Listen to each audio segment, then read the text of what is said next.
Hello बच्चों, नमस्कार। कैसे हैं सभी। देखिए, ये 10th क्लास के मोस्ट इम्पोर्टेंट क्वेश्चन है जो कि बोर्ड एग्जाम में आने वाले हैं। ठीक है। और क्वेश्चन की तरफ चलते हैं। जल के विद्युत अपघटन में मुक्त हुई हाइड्रोजन और ऑक्सीजन का मोलर अनुपात है इसमें।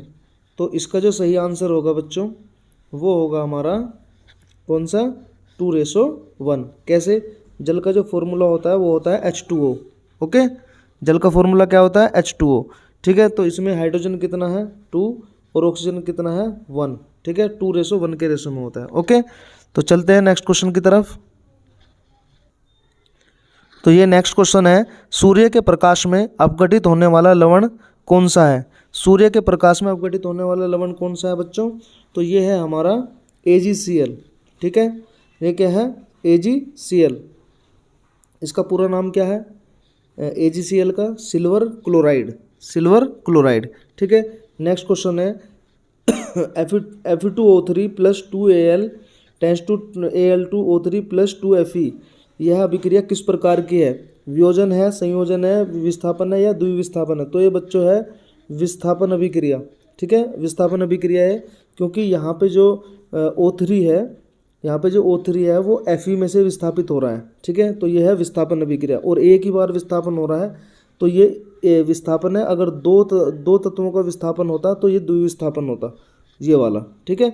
चलिए नेक्स्ट क्वेश्चन की तरफ। रासायनिक समीकरण BaCl2 plus H2SO4 tense to BaSO4 plus 2HCl। तो ये कौन सी अभिक्रिया है? योगात्मक है, निराकरण है, अवक्षेपण अभिक्रिया है या इनमें से कोई नहीं? वेरी मोस्ट इंपॉर्टेंट क्वेश्चन है बच्चों एग्जाम की दृष्टि से। ठीक है। तो ये रासायनिक समीकरण है, तो यहाँ पे ये होगा अवक्षेपण अभिक्रिया। अब अवक्षेपण अभिक्रिया क्यों होगा ये? क्योंकि यहाँ पे ये जलीय है, ये भी जलीय है और ये ठोस के रूप में नीचे बैठ जाता है। जो ठोस के रूप में नीचे बैठ जाता है उसको क्या कहेंगे? अवक्षेपण अभिक्रिया। ठीक है। समझ गए? तो ये है अवक्षेपण अभिक्रिया। ओके। चलिए नेक्स्ट क्वेश्चन की तरफ चलते हैं। नेक्स्ट क्वेश्चन है हमारा कैल्शियम फास्फेट। कैल्शियम फास्फेट का सूत्र कौन सा है? ये वाला है, ये वाला है, ये वाला है या ये वाला है? ABCD में से बताइए कौन सा है। तो इसका सही आंसर है Ca3PO4 का होल ट्वाइस। ऑप्शन सी इसका सही आंसर है, कैल्शियम फास्फेट का फॉर्मूला। ओके। तो इसके बाद धावन सोडा का रासायनिक सूत्र कौन सा है? ये NaOH है या NaHCO3 है, Na2CO3 है, 10H2O और या फिर CaOCl2। ठीक है। ये है सोडियम हाइड्रोक्साइड का फॉर्मूला, ये है सोडियम बाइकार्बोनेट का फॉर्मूला, ये है सोडियम कार्बोनेट यानी कि धावन सोडा का। इसमें 10 अणु जल के होते हैं। ठीक है। तो यही हमारा आंसर है। ठीक है ना। धावन सोडा का सूत्र है Na2CO3 इंटू 10H2O और यह है ब्लीचिंग पाउडर CaOCl2। विरंजक चूर्ण भी बोला जाता है इसको। ओके। तो इसका सही आंसर है बच्चों Na2CO3 इंटू 10H2O। ठीक है। एग्जाम में क्वेश्चन ऐसे ही आएंगे, 20 क्वेश्चन आएंगे यूपी बोर्ड एग्जाम में, जो कि बहुविकल्प टाइप होंगे, MCQ। ठीक है। और नेक्स्ट क्वेश्चन है, निम्नलिखित में अम्लीय लवण कौन सा है? KCN है यानी कि पोटेशियम साइनाइड है, या फिर सोडियम बाइसल्फेट है, या NaCl है, या फिर Na2SO4 है? तो इसका अम्लीय लवण कौन सा है? तो अम्लीय लवण होगा बच्चों ये NaHCO3 यानी कि सोडियम बाइसल्फेट। ओके। चलते हैं नेक्स्ट क्वेश्चन की तरफ। ये दोबारा से वही पेज आ रहा है, इसमें एक क्वेश्चन अलग है तो इसमें से नीचे वाला क्वेश्चन अलग है। एक विलयन नीले लिटमस को लाल कर देता है, इसका pH मान बताओ। ठीक है। जो नीले लिटमस को लाल कर दे, जो लाल कर दे दोस्तों, जो लाल कर दे वो क्या होगा? अम्ल। और अम्ल का pH मान 7 से कम होता है, तो 7 से कम इसमें क्या है? 6। तो ये है नीले लिटमस को लाल कौन करेगा? अम्ल करेगा। तो उसका pH मान क्या होगा? 7 से कम, यानी कि इसका आंसर है 6। ओके। चलते हैं नेक्स्ट क्वेश्चन की तरफ। शुद्ध जल का pH मान बताओ। शुद्ध जल का pH मान बच्चों क्या होगा? 7। शुद्ध जल का pH मान कितना होगा? शुद्ध जल का pH मान होता है 0। ठीक है। तो यहाँ पे शुद्ध जल का pH मान हो जाएगा 0। शुद्ध pH मान वाला विलयन कौन सा है? शुद्ध शून्य pH मान वाला, जिसका विलयन मतलब pH मान शून्य हो, ऐसा विलयन कौन सा है? तो ऐसे विलयन को क्या कहें? जिस शून्य pH मान वाला विलयन कौन सा होता है? उदासीन का 7 होता है, इसका 7 से कम होता है, इसका 7 से अधिक होता है। तो इनमें से कोई नहीं। इसका आंसर क्या होगा? इनमें से कोई नहीं। ठीक है। शुद्ध जल का होता है वो तो pH मान। ये इंपॉर्टेंट क्वेश्चन है बच्चों, इसको थोड़ा ध्यान से पढ़ लें। कितनी बार एग्जाम में पूछा गया? 2022 में, 19 में, 18 में, 17 में, 14 में, 11 में, ठीक है। अम्लीय विलयन का पीएच मान क्या होता है? 7 से कम होता है। ऑप्शन 20 का सही है। एक हाइड्रोक्लोरिक अम्ल की शक्ति 10⁻² N है, इस विलयन का पीएच मान बताओ। तो हाइड्रोक्लोरिक अम्ल में H+, देखो HCl, तो इसमें H+ आएगा, ठीक है। तो H+ आएगा, तो इसमें विलयन का पीएच मान क्या होगा? जो पावर होगी उसको पॉजिटिव कर दो, बस जो पावर होगी उसको पॉजिटिव कर दो, तो ये क्या आ जाएगा? पीएच मान 2 आ जाएगा। इसका शॉर्टकट है, इसका पावर होती है उसको बस प्लस कर दो, तो इसका पीएच मान आ जाएगा, अगर H+ दिया हुआ है। हाइड्रोक्लोरिक अम्ल में H+ और Cl- आएगा, H+ और Cl-। हाइड्रोक्लोरिक अम्ल होता है HCl, ओके। तो यहाँ से H+ आएगा, तो H+ अगर यहाँ पे दे रखा है तो 10⁻², तो -2 को प्लस कर दो, बस यही आंसर होगा। H2S विलयन का पीएच मान होता है 7 से कम होता है इसका। H2S का पीएच मान 7 से कम होता है बच्चों, तो ये ऑप्शन नंबर C इसका राइट आंसर हो जाएगा, ओके। चलते हैं नेक्स्ट क्वेश्चन की तरफ। एक विलयन में हाइड्रोक्साइड आयन का साधारण 1 × 10⁻12 मोल प्रति लीटर है, इस विलयन का पीएच मान बताओ। इसके अब की बार क्या दे दिया? हाइड्रोक्साइड आयन, H+ नहीं, हाइड्रोक्साइड आयन यानी कि OH- आयन दे दिया इस बार, ठीक है। OH- आयनों का साधारण दे रखा है हमें 10⁻12, ठीक है, 10⁻12 दिया हुआ है, ठीक है भैया। जब ये 12 दिया हुआ है माइनस का, तो एक फॉर्मूला होता है हमारे पास H+ और OH-, इन दोनों का प्रोडक्ट कितना आता है? 10⁻14 आता है। जब ये हमारा OH-, ये वाला जब 10⁻12 है ये, तो इसका मतलब क्या हुआ?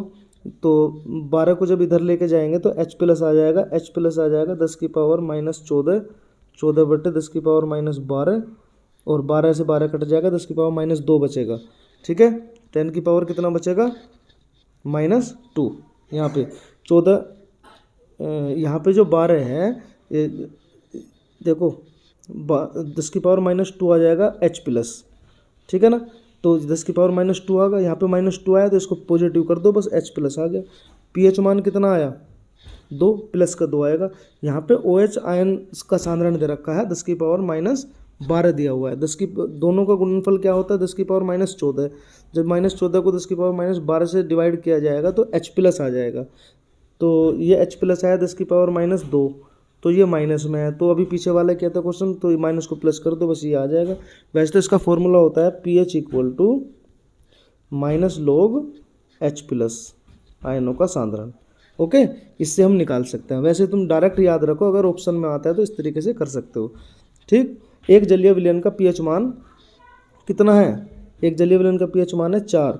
विलयन की हाइड्रोजन साधारण मोल प्रति लीटर में क्या होगा? H+ पूछा है। देखो पीएच कितना दे दिया इसका? 4, ध्यान से देखना, पीएच 4 दे दिया। अब हमें H+ बताना है। जब H+ बताना हो तो इसको माइनस कर दो 10⁻4, जिसमें भी आ रहा हो वही आंसर हो जाएगा। तो इसका बी ऑप्शन बिल्कुल सही है, ये बी वाला ऑप्शन बिल्कुल करेक्ट है इसका। यहाँ पे pH 4 दिया हुआ है, तो H+ 10⁻4 हो जाएगा, ठीक है, 10⁻4, ठीक है ना। तो यहाँ से आगे चलिए। शुद्ध जल का पीएच मान कितना है? शुद्ध जल का पीएच मान कितना है? शुद्ध जल का पीएच मान अभी आया था, पीछे भी क्वेश्चन ही। शुद्ध जल का पीएच मान होता है 0, ओके, ठीक है। ये क्वेश्चन हो ही गए हमारे। इसके बाद नेक्स्ट क्वेश्चन पे चले। निम्न में कौन सा कैलासन जल नहीं रखता? निम्न में से कौन सा कैलासन जल नहीं रखता? नीला तोता, बेकिंग सोडा, धावन सोडा या जिप्सम? तो इसमें से बेकिंग सोडा कैलासन जल नहीं रखता। अम्लीय वर्षा के जल का संभावित पीएच मान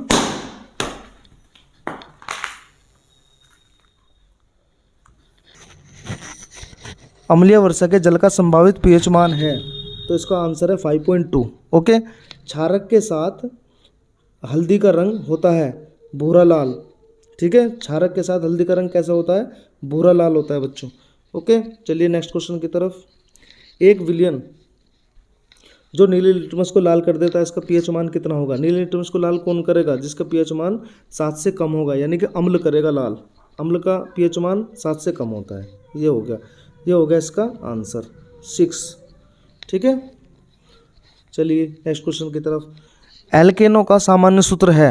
एल्केनो का सामान्य सूत्र क्या है? देखिए ध्यान से, एल्केनों की बात की है इसने, एल्केन। ये 3 टाइप के होते हैं, देखो, एल्केन, एल्कीन और एल्काइन। तो एल्केनों का तो होता है CN, एक मिनट बच्चों, एल्केनों का सामान्य सूत्र होता है, यहाँ पे देखिए,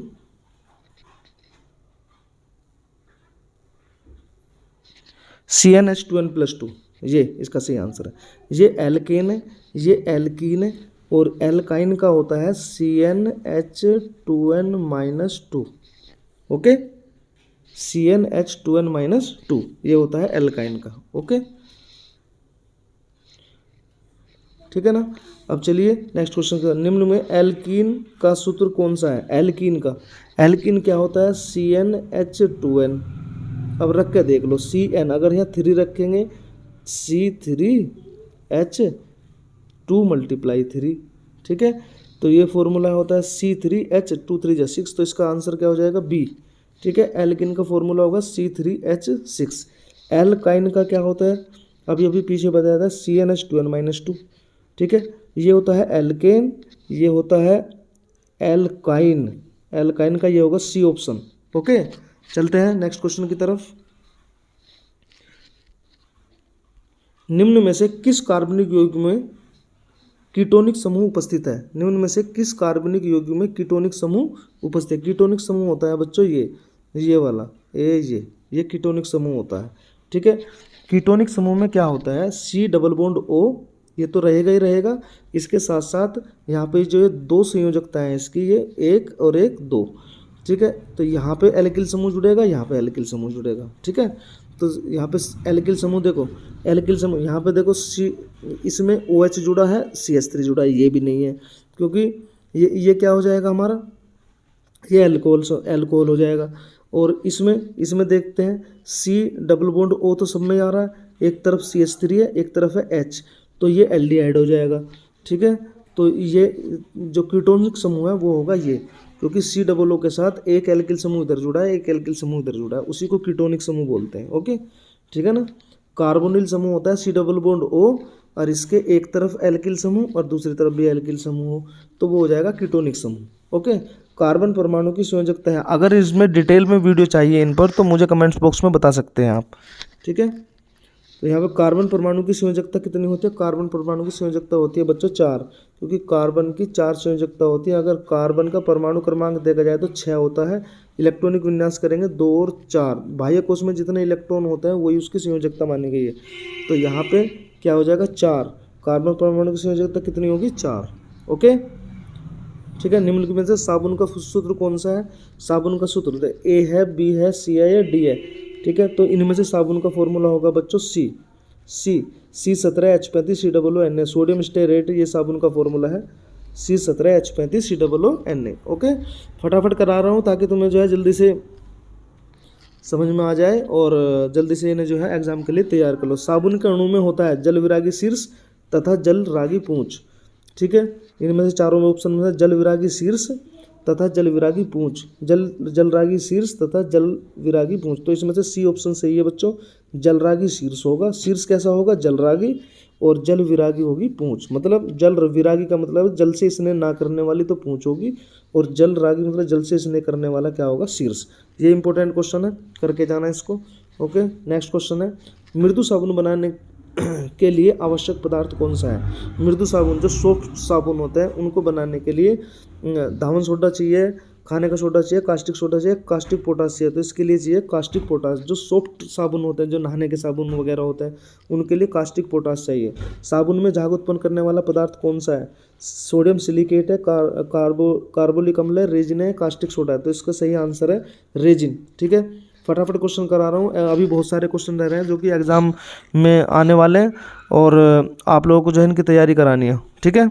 कमेंट्स बॉक्स में लिख देना, और वीडियो अच्छी लग रही हो तो सब्सक्राइब कर दीजिए चैनल को और लाइक, ठीक है भैया, ठीक है। यहाँ पे असंतृप्त यौगिक है, इस क्वेश्चन का जवाब आप दोगे कमेंट्स बॉक्स में, इंपॉर्टेंट क्वेश्चन है, ठीक है। अब आते हैं हम अपने लेंस की तरफ। अवतल दर्पण के द्वारा किसी वस्तु का सीधा हुआ बड़ा प्रतिबिंब बनाने के लिए उसे रखना कहाँ पड़ेगा? अवतल दर्पण है हमारे पास, ये होता है अवतल दर्पण, ठीक है। इस तरीके से यहाँ पे अवतल दर्पण है, अवतल दर्पण वस्तु का सीधा और बड़ा प्रतिबिंब बनना चाहिए। सीधा और बड़ा प्रतिबिंब तभी बनेगा जो कि उसकी छठी कंडीशन है, यानी कि यहाँ पे वक्रता, यहाँ पे फोकस होता है, फोकस और यहाँ पे होता है ध्रुव। पी और एफ के बीच में जो वस्तु को रखा जाएगा, वक्रता केंद्र सी और उसके फोकस बिंदु एफ के बीच में जो वस्तु को रखा जाएगा, तो ये सी ऑप्शन बिल्कुल करेक्ट है इसका। वक्रता दर्पण के वक्रता केंद्र सी और उसके फोकस बिंदु एफ के बीच, नहीं ये गलत है, इसका डी ऑप्शन इसमें नहीं आ रहा। तो डी ऑप्शन में छठा ये कंडीशन होता है, पी व एफ के बीच में जब वस्तु को रखा जाएगा, पी और एफ के बीच में, एफ यहाँ है, सी तो इधर होगा, ठीक है, सी तो इधर होगा एफ के लेफ्ट में, ठीक है ना। तो पी और एफ के बीच में जो अगर वस्तु को यहाँ पे रखा जाएगा तो ही इसका सीधा और बड़ा प्रतिबिंब बनेगा। ओके, चलिए नेक्स्ट क्वेश्चन की तरफ चलते हैं। यहाँ पे फोकस दूरी और वक्रता त्रिज्या में क्या संबंध है बच्चों, ठीक है, फोकस दूरी वक्रता त्रिज्या की आधी होती है, ठीक है, ऑप्शन नंबर सी, ठीक है ना। तो नेक्स्ट क्वेश्चन, एक अवतल दर्पण की वक्रता त्रिज्या कितनी है, 12 सेंटीमीटर, तो इसकी फोकस दूरी होगी, एक अवतल दर्पण की वक्रता त्रिज्या कितनी है, 12 सेंटीमीटर, तो इसकी फोकस दूरी क्या होगी।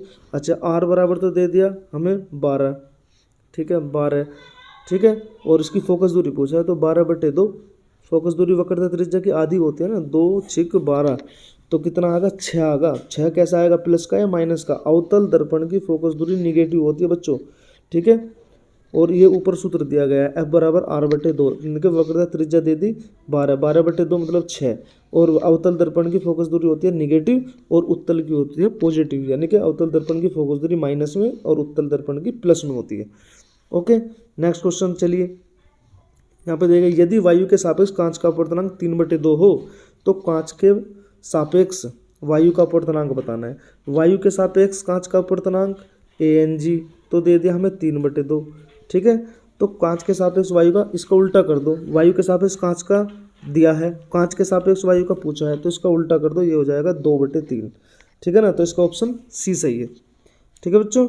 कांच का अपवर्तनांक अधिकतम होता है किस कौन से प्रकाश के लिए होता है, लाल रंग के लिए, हरे रंग के लिए, बैंगनी रंग के लिए, पीले रंग के लिए। ये बच्चों याद रखना है, कांच का जो अपवर्तनांक होता है वो अधिकतम किसके लिए होता है, बैंगनी रंग के लिए। ओके, किसके लिए, बैंगनी रंग के लिए, ठीक है। तो वीडियो ज़्यादा लंबी हो जाएगी दोस्तों, तो इससे आगे के क्वेश्चन मैं दूसरी वीडियो में कराऊंगा। ओके, तो ये बहुत ज़्यादा इंपॉर्टेंट क्वेश्चन है बोर्ड एग्जाम की दृष्टि से, और आप लोगों को जब बहुत ही हेल्प मिलेगी इस वीडियो से, ठीक है ना। पढ़ के जाना इस वीडियो को, जो कि हमारे एग्ज़ाम स्टार्ट होने वाले हैं फरवरी में, ठीक है ना। थैंक यू, और चैनल को लाइक और वीडियो को शेयर कर देना बच्चों, थैंक यू।